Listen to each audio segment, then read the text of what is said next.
একটা জিনিস মনে করবেন, সবসময় দোকানে 2জন লোক থাকে বা 3জন লোক থাকে।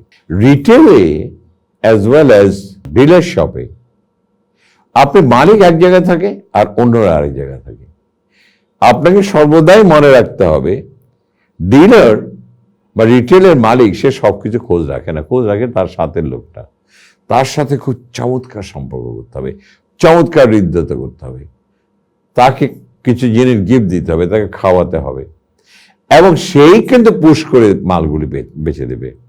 এবং অর্ডারটা জেনারেট করতে দেবেন, মালিক বলবে এই কাশেম আমার কি কি মাল লাগবে রে, দেবেন, ও অনেক মালের অর্ডার আপনাকে দিয়ে দেবে। এবং তখনই দেখবেন you can have a wonderful order, যেটা আপনি কোটা বা টার্গেট অ্যাচিভ করতে পারবেন।